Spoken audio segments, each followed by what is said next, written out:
This video is the accessible version of the American Red Cross PDF handout to accompany the first aid, CPR, AED training and certification. The Blind Muse Foundation is an authorized provider of these trainings and certifications and dedicated to making these trainings accessible. The content is specifically from the Red Cross and for this training. Cover page. 5 hexagon-shaped frames hold an array of photos in a variety of possible emergency scenes. The photos are separated by the shapes of hexagons in shades of gray. Photo 1. A man with gloves is doing chest compressions on a female that is laying on the floor. In the background, a man on his cell phone carrying a black and red bag walking towards the scene. 2. A woman grasps her chest as a man standing in front of her gently touches her arm. 3. A man in a neon construction vest lays on the ground grabbing the left side of his head as blood runs down the right side. His hard hat is laying next to him. 4. A woman is giving another woman back blows, as the woman receiving them is grabbing herself by the throat.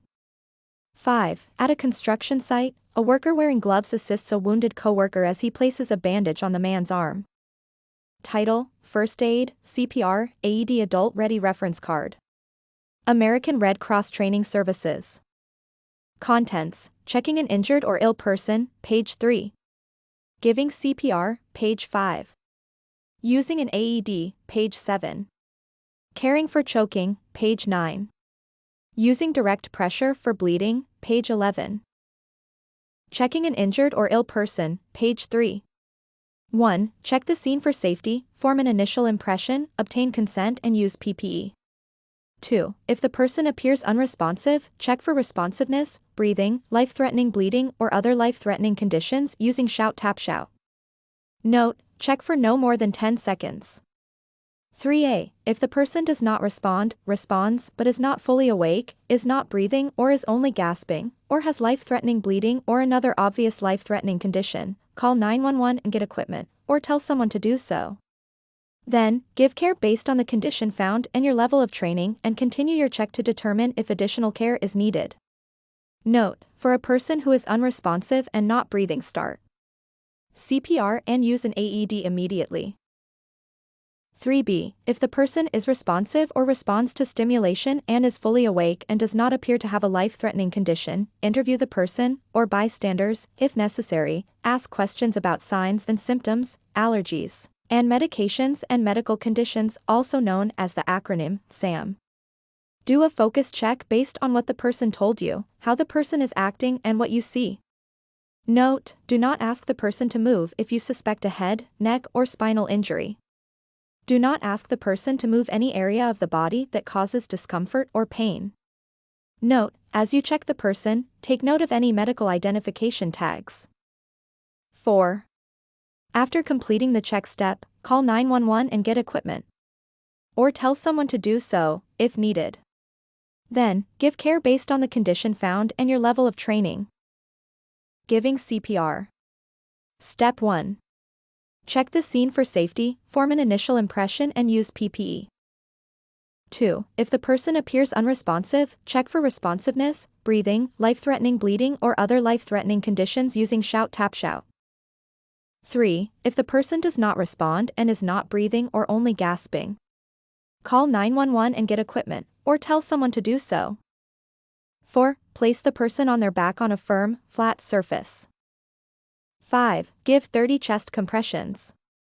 Hand position: 2 hands centered on the chest. Body position: shoulders directly over hands, elbows locked. Depth: at least 2 inches. Rate: 100 to 120 per minute. Allow chest to return to normal position after each compression. 6. Give 2 breaths. Open the airway to a pass neutral position using the head tilt/chin lift technique. Ensure each breath lasts about 1 second and makes the chest rise. Allow air to exit before giving the next breath. Note: if the first breath does not cause the chest to rise, retilt the head and ensure a proper seal before giving the second breath. If the second breath does not make the chest rise, an object may be blocking the airway. 7. Continue giving sets of 30 chest compressions and 2 breaths. Use an AED as soon as one is available. Using an AED. 1. Complete the check and call steps. 2. As soon as an AED is available, turn it on and follow the voice prompts. 3. Remove clothing and attach pads correctly. Remove all clothing covering the chest. If necessary, wipe the chest dry. Place one pad on the upper right side of the chest. Place the other pad on the lower left side of the chest, a few inches below the left armpit. Note, if the pads may touch, place one pad in the middle of the chest and the other pad on the back, between the shoulder blades. 4. Plug the pad connector cable into the AED if necessary. 5. Prepare to let the AED analyze the heart's rhythm. Make sure no one is touching the person, then say "clear" in a loud, commanding voice. 6. Deliver a shock if the AED determines one is needed. Make sure no one is touching the person. Say "clear" in a loud, commanding voice. Push the shock button to deliver the shock. 7. After the AED delivers the shock, or if no shock is advised, immediately start CPR, beginning with compressions. Caring for choking. 1. Check the scene for safety, form an initial impression, obtain consent and use PPE. 2. Verify the person is choking. Note, if the adult can speak, cry or cough forcefully, encourage them to keep coughing. Observe and prepare to act if their condition changes. 3. If the person is unable to speak, cry or cough, call 911 and get equipment, or tell someone to do so. 4. Give 5 back blows. Position yourself to the side and slightly behind the choking person. Place one arm diagonally across person's chest and bend them forward at the waist. Firmly strike the person between the shoulder blades with the heel of your hand. Each back blow should be separate from the other. 5. Give 5 abdominal thrusts. Have the person stand up and find their navel with 2 fingers. Then move behind the person and place your front foot in between the person's feet with your knees slightly bent. Next, make a fist with your other hand and place the thumb side against the person's stomach right above your fingers. Cover your fist with your other hand. Pull inward and upward to give an abdominal thrust. Each abdominal thrust should be forceful and separate from the other. Note, alternatively, you may give chest thrusts to a person who is too large to wrap your arms around, pregnant or in a wheelchair. 6. Continue giving sets of 5 back blows and 5 abdominal thrusts until the person can cough forcefully, speak, cry or breathe. The person becomes unresponsive.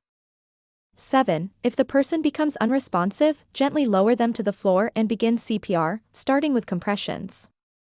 After each set of compressions and before attempting breaths, open the person's mouth, look for the object and, if seen, remove it with a finger sweep. Using direct pressure for bleeding.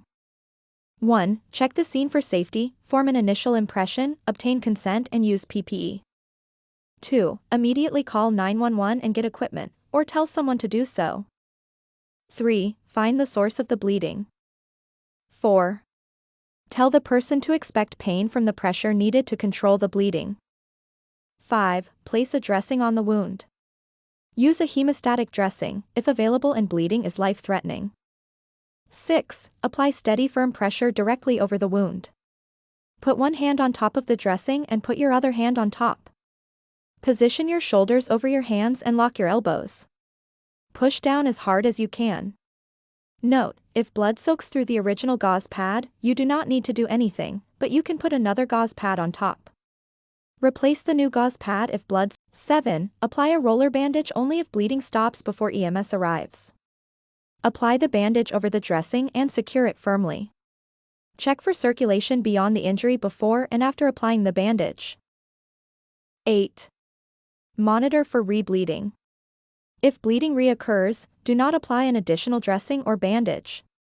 Remove the bandage and leave only the single dressing on the wound in place. Apply direct manual pressure.